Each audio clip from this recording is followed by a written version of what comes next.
GS paper 4 का तो वही स्ट्रैटेजी है कि आप कीवर्ड्स को रेफर करें, कीवर्ड्स पे एक एक पेज का नोट्स बना लें।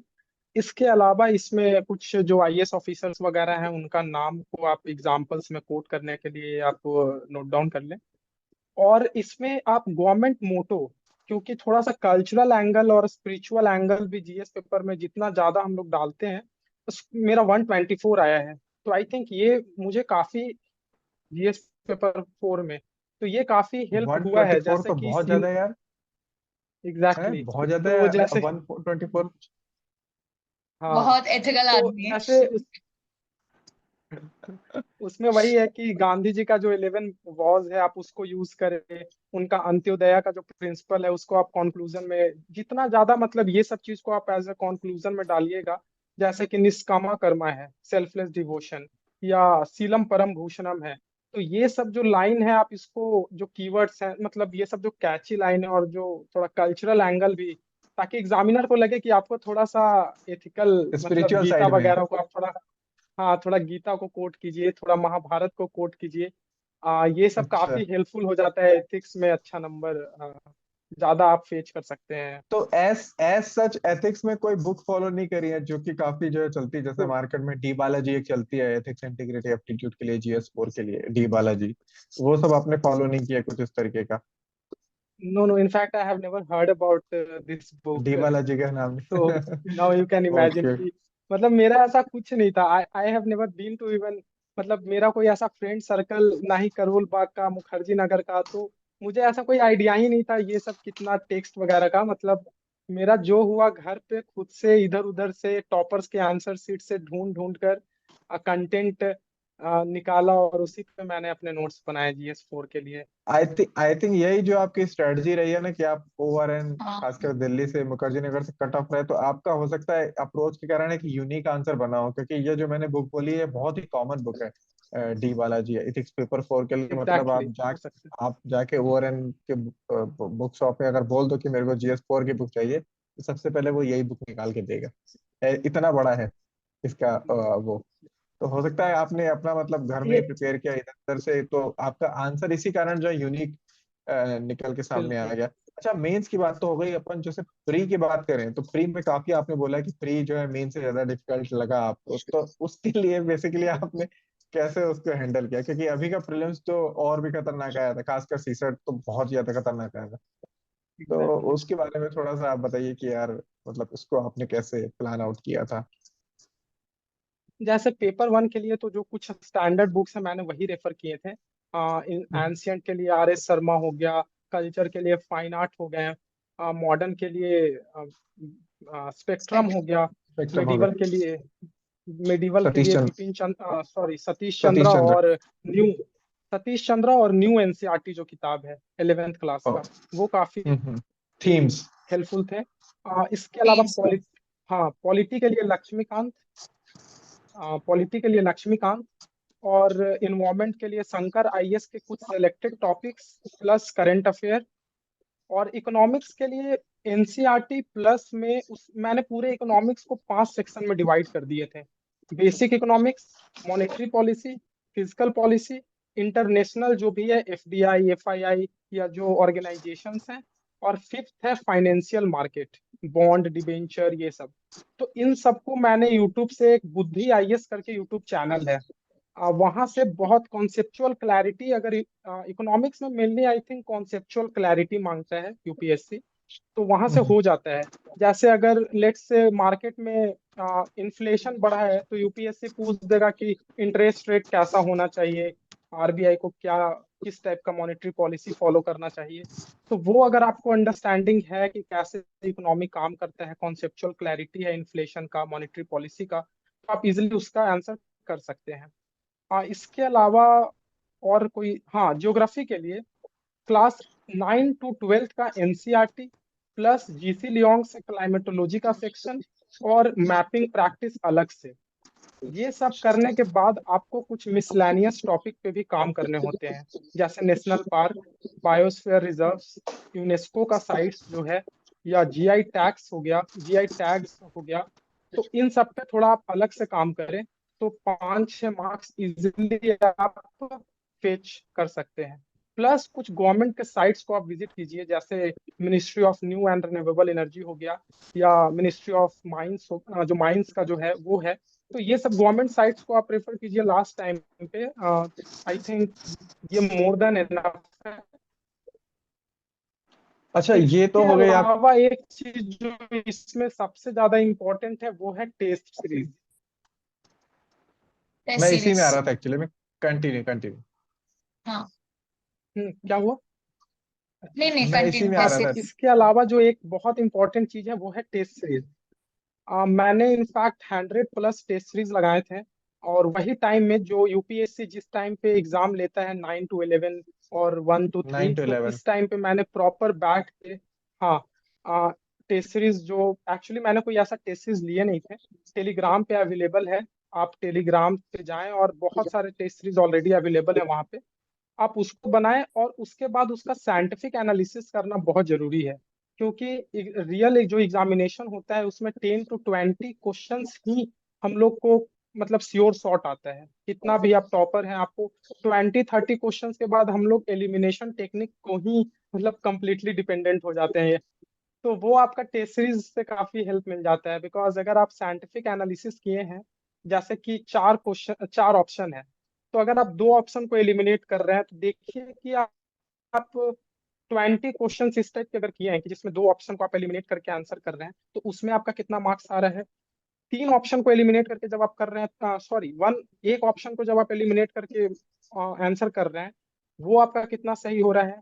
और जब आप कुछ भी नहीं जानते हैं, चारों में से चारों ऑप्शन आपको कोई आइडिया नहीं है और आप उसको आंसर कर रहे हैं, तो देखिए कि उसमें आपका कितना सही होने का पॉसिबिलिटी हो रहा है, या प्रोबेबिलिटी कितना हो रहा है। तो फिर जो जो ऑप्शन जिस टाइप का जो आपका एलिमिनेशन ज्यादा गलत हुआ है, आप उसको नेक्स्ट टाइम में कम करें। जैसे कि लेट्स से अगर 2 ऑप्शन एलिमिनेट करके आप तो आंसर कर फिफ्टी रहे हैं फिफ्टी और वो फिफ्टी आपका फिफ्टी ज्यादा गलत हुआ है, हाँ, 50-50 वाला में अगर आपका ज्यादा गलत हुआ है, तो उसको नेक्स्ट टाइम आप कम करें। तो इससे क्या होता है कि निगेटिव मार्किंग आपका धीरे धीरे कम होने लगता है। और फाइनली एक टाइम आता है जब आप एक 90 और 100 का थ्रेशोल्ड को क्रॉस कर जाते हैं, फिर क्वेश्चन टफ होता है इजी होता है वो मैटर ही नहीं करता है। एमसीक्यू का ऑब्जेक्टिव एग्जाम निकल जाता है। चाहे यही लेकिन रीजन है जो मेरा नेट जेआरएफ भी हो गया था।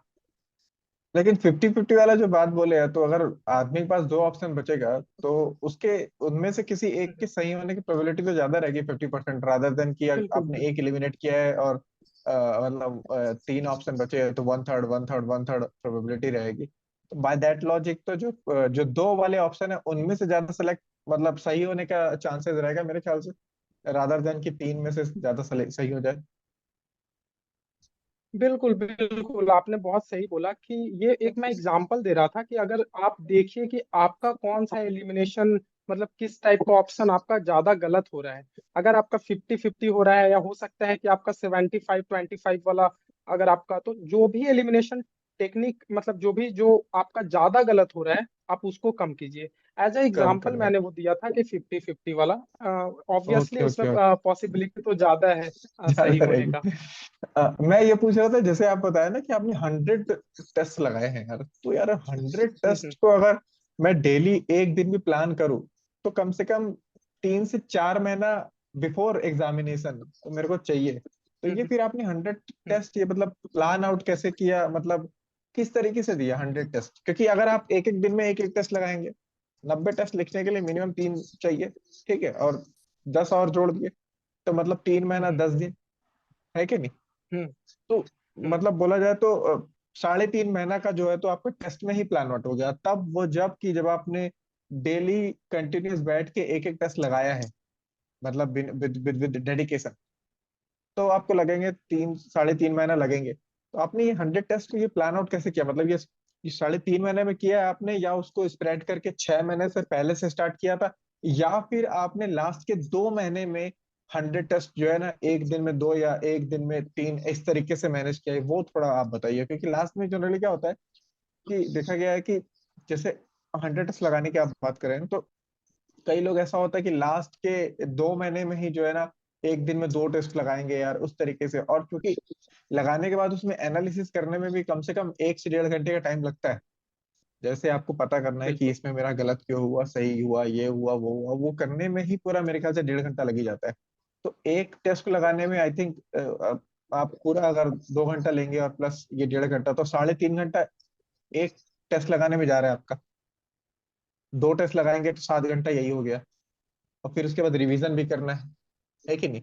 या और रिवीजन करके देना है टेस्ट, या फिर मतलब ये मैनेज कैसे होगा, ये एक क्वेश्चन है। तो पढ़ना भी है इसका जो साथ में टेस्ट भी सबसे देना है। इसका ये रहता है कि जैसे मैंने अपने टेस्ट सीरीज 3 महीना पहले, 3 महीना में ही मोस्टली मैंने टेस्ट सीरीज दिए हैं।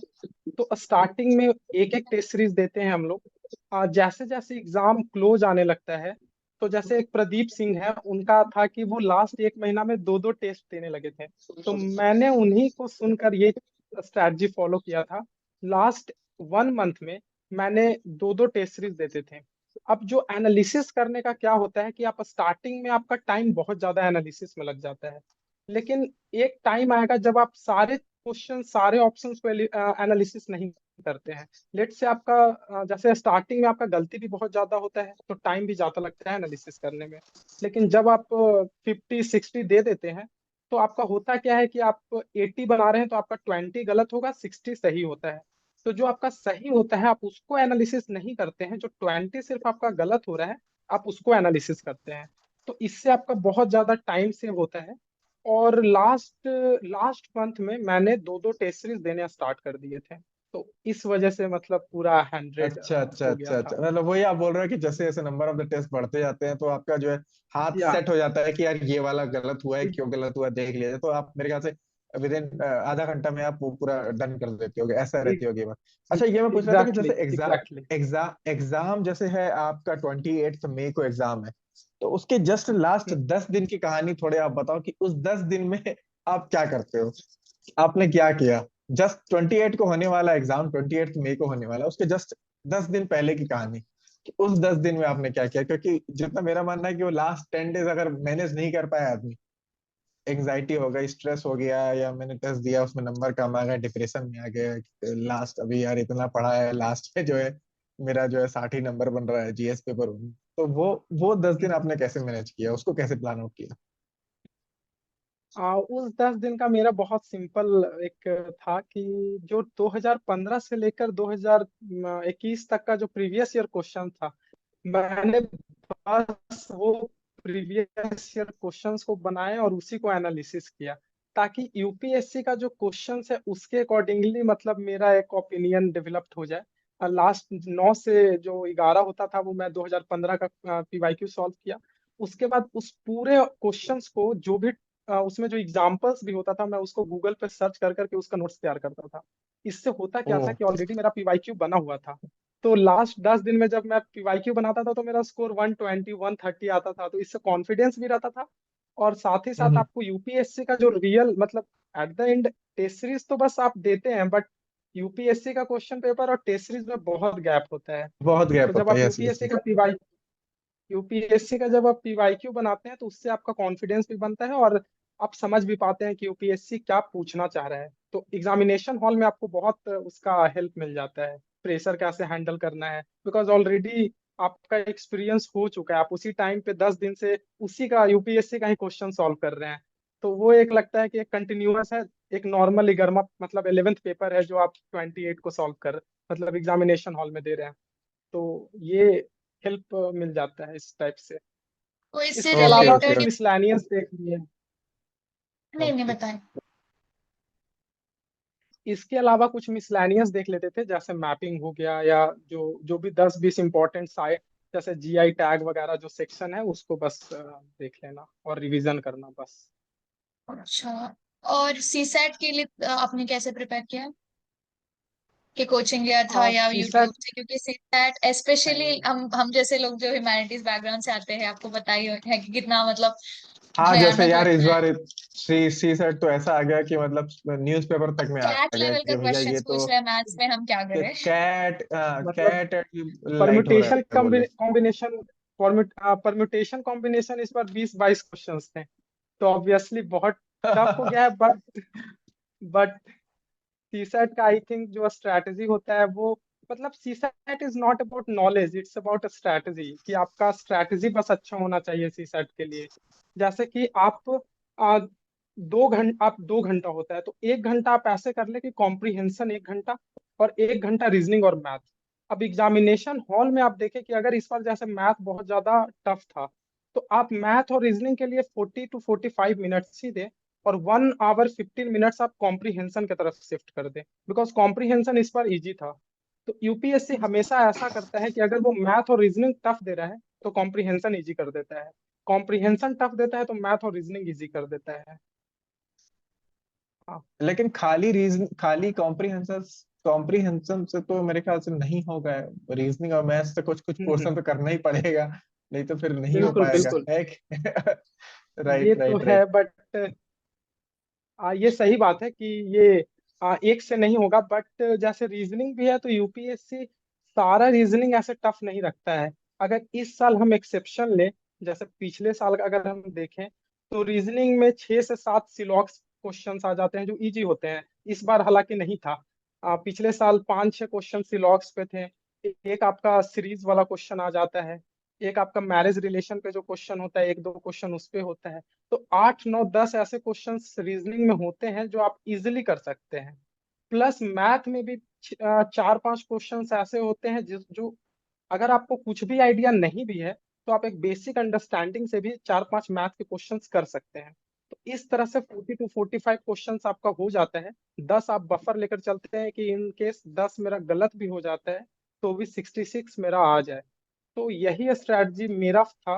बाकी इस साल बहुत एक्सेप्शन पेपर था, मतलब इस साल पे तो मैं कुछ भी बोल नहीं सकता हूँ, बिकॉज किसी का भी स्ट्रैटेजी, किसी का भी टेक्निक इस साल काम नहीं आया है। और यही रीजन है कि 4,20,000 आई थिंक इनके कॉपी ही चेक नहीं हुए बिकॉज ऑफ सी सैट।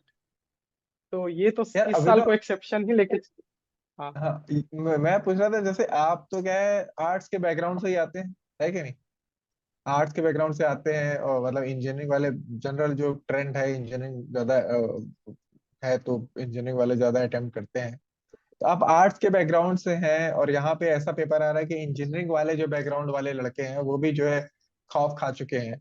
तो इस तरीके से आप मतलब किस तरीके का जो है मैसेज देंगे सीसेट वाले, खासकर आर्ट्स वाले, क्योंकि आप इंजीनियरिंग बैकग्राउंड से है नहीं, तो मैथ्स का नाता आपका जो है 12वीं के बाद से टूट गया होगा। सॉरी, हम्म। 11वीं में आपने आर्ट्स लिया होगा, है कि नहीं? नहीं, मेरा 12 तक पीसीएम था तो, बट फिर अच्छा भी आपका मेरा मैथ पीस बहुत वीक है, तो हम अच्छा अच्छा कंसीडर कर सकते हैं कि 12 तक मेरा मैथ नहीं है, बिकॉज मेरा बहुत वीक था मैथ। सेम अच्छा क्यों? अच्छा अच्छा अच्छा। तो आपने कहाँ से मतलब सी सैट सीखा, मतलब क्लास लिए थे या सीसेट फिर सोर्स क्या प्लान था? कैसे प्लान आउट किया फिर? यस। हाँ। सीसैट का एक सिंपल है कि अरिहंत का पीवाईक्यू आता है। तो मेरा स्ट्रैटेजी था कि जो 2017 से लेकर 2021 तक का पीवाईक्यू है, मैं बस उसी को मतलब उसको पढ़ा। और अरिहंत में क्या है कि जो भी टॉपिक्स यूपीएससी में पूछते हैं उस पे वो ट्रिक्स वगैरह दे रखा है। तो आप उस ट्रिक्स वगैरह को देखें, मैरिज रिलेशंस वगैरह पे आप देखें कि कैसे कौन सा ट्रिक्स से हो जाए। इसके अलावा एक एग्जाम वर्ड्स करके चैनल है, आई थिंक, हाँ, एग्जाम वर्ड्स करके चैनल है। आप एग्जाम क्वेस्ट करके एक यूट्यूब चैनल है, उस पे बहुत अच्छे से वो रीजनिंग वाला सेक्शन और कॉम्प्रिहेंशन वाला सेक्शन को वो कवर कर रखे हैं। तो वो काफी हेल्पफुल हो जाता है उस चैनल के थ्रू। मेरा मतलब रीजनिंग वाला सेक्शन मोस्टली मैंने वहीं से किए थे। तो आई थिंक मेरा स्ट्रैटेजी बहुत सिंपल था, अरिहंत का पीवाईक्यू, सीसैट का, प्लस में एग्जाम क्वेस्ट से कॉम्प्रिहेंशन और रीजनिंग, इतना ही था। और मेरा भी मतलब ज्यादा से नहीं हुआ है, 66.07 या कुछ मार्क्स आए हैं। तो ऑब्वियसली इस पे मैं भी कुछ ज्यादा नहीं बोल सिक्स सकता हूँ कि 69 शायद चाहिए रहता है क्या? 1/3? 66 33 चाहिए पर होता है। 66 चाहिए रहता है, 66 चाहिए ओके होता है। तो ओके मेरा ओके पॉइंट ओके। कुछ ही ज्यादा था, तो अच्छा मतलब मुझे भी सीसैट फोबिया था, बट समहाउ हो गया। Okay okay okay. तो तो अभी ना, मुझे, हाँ, हाँ हाँ पूछो कुछ अपना, पूछो पूछो पूछो। नहीं, मुझे hmm, I was thinking about this fact कि तुमने जब कोचिंग, सॉरी, अपने जब coaching I am sorry about my नहीं, हिंदी इट्स ओके। या आपने जब हम लोग कोचिंग बैचमेट ज्वाइन है की, तो इट्स ओके। नहीं still I am sorry about my Hindi, you know. या सो या। आपने जब कोचिंग ज्वाइन की थी, थर्ड ईयर भी आप मैनेज कर रहे थे ना, आपके यूजी के साथ या। साथ में? और पीजी में जब आए थे आप, फर्स्ट अटेम्प्ट भी दिया, सेकंड अटेम्प्ट क्लियर भी किया, और you have also been very active in campus campus life भी यस। एंजॉय किए हैं।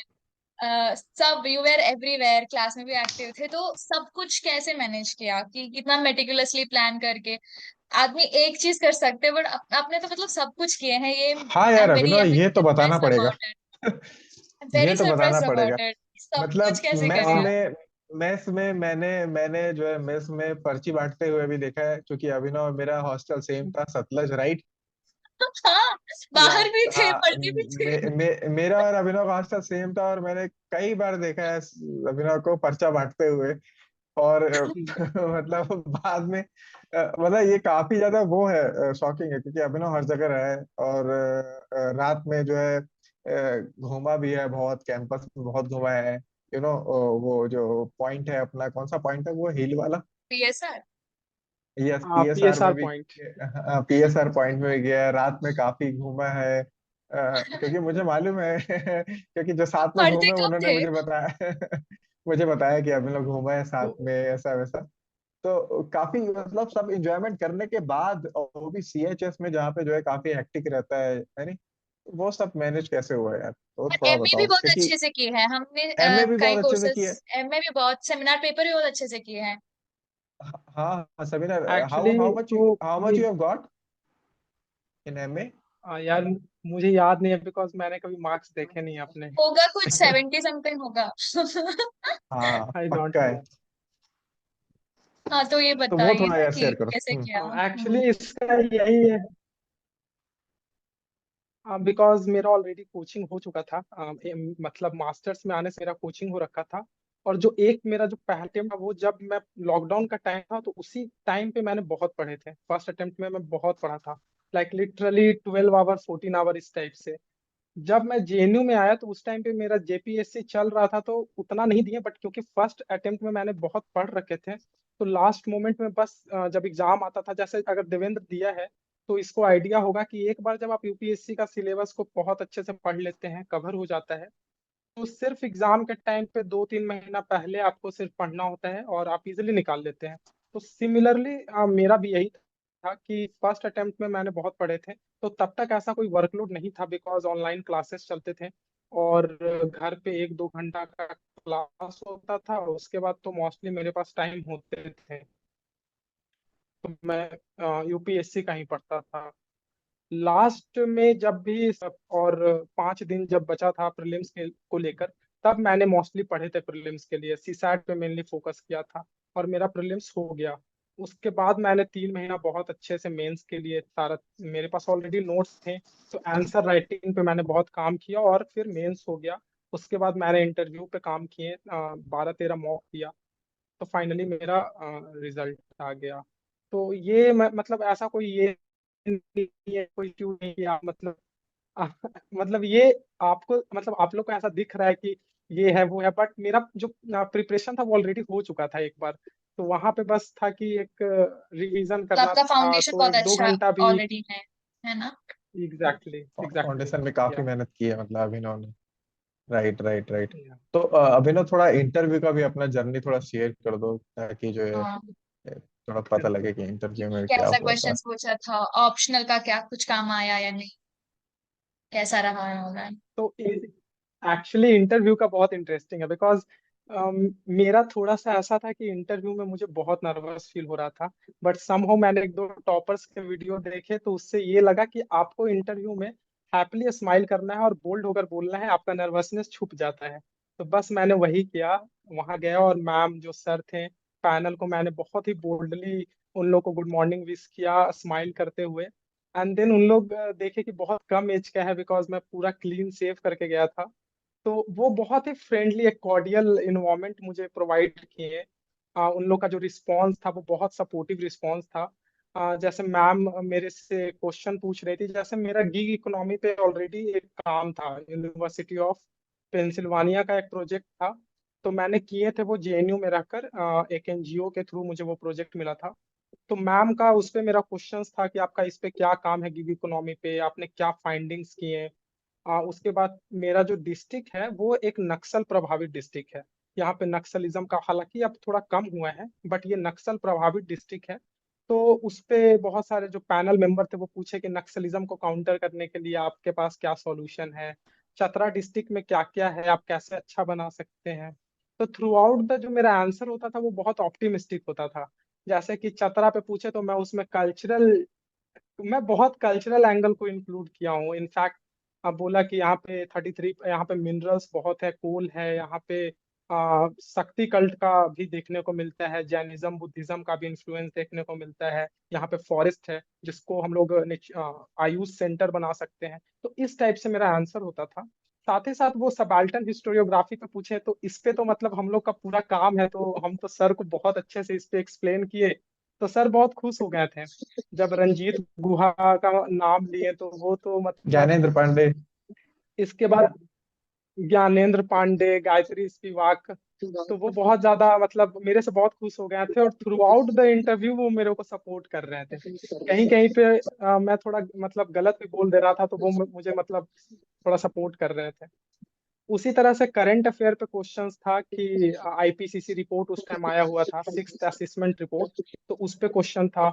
ग्रीन हाइड्रोजन मिशन पे क्वेश्चंस था। इसके अलावा झारखंड पे बहुत क्वेश्चंस था कि झारखंड को कैसे, आप झारखंड की इकोनॉमी को कोल के बिना, without coal how you will improve the economy of Jharkhand.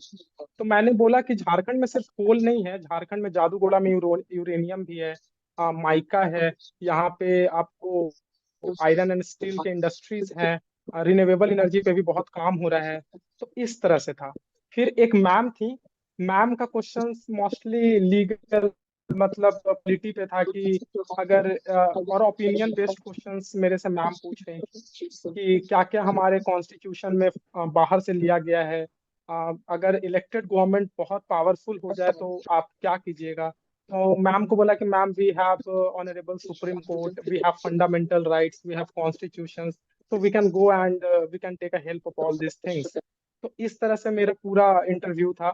In fact एक टीचर तो मेरे से पूछ दिए, सॉरी एक पैनल मेंबर मेरे से पूछे कि अभिनव आपका नाम अभिनव है, तो इस पे ग्रेट पर्सनालिटी कोई है क्या। तो मैंने बोला यस सर, अभिनव बिंद्रा जी हैं। इंदिरा। तो वो बोले, वो उनका रिस्पॉन्स था कि किस चीज के लिए वो जाने जाते हैं। तो मैंने बोला कि सर वो ओलंपिक में gold medal shooting 10 metre air shooting में लिए हैं। तो वो हंसते हुए पूछा कि अभिनव तुम भी शूट करते हो क्या, तुम्हारा डिस्ट्रिक्ट नक्सल प्रभावित डिस्ट्रिक्ट है। तो हम बोले no sir I do not shoot. तो सब हंसने लगे। तो इस तरह से मेरा पूरा मतलब इंटरव्यू चल रहा था। तो काफी इंटरव्यू मतलब अच्छा, से निकलने इनकरेज, के बाद अच्छा माहौल था। बहुत बहुत बहुत बहुत इनकरेजिंग सपोर्टिंग था। निकल जस्ट, हाँ हाँ, यस। तो निकलते मुझे थोड़ा ऐसा मतलब फील आ जाता है, वो वाइब्स आ जाता है कि इस बार हो जाएगा। मतलब रैंक थोड़ा खराब हो सकता था बट एक वाइब्स था कि हो जाएगा इस बार। कितना कितना इंटरव्यू में मिला था आपको? 168। 168, 168 is quite good enough. Just for the sake of मतलब information, एवरेज,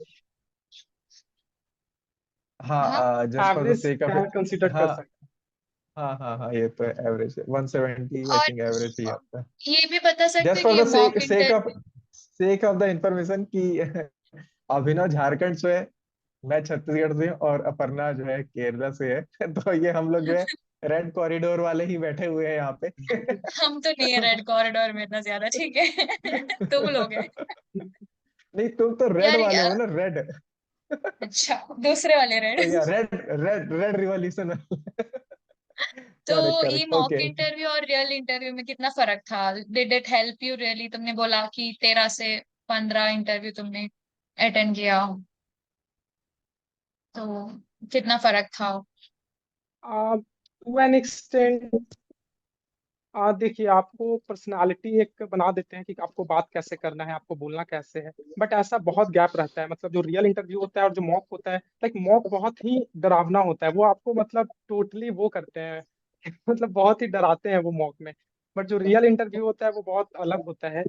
तो बहुत आसमान जमीन का मतलब फर्क है अगर रियल और मॉक को कंसिडर करें तो।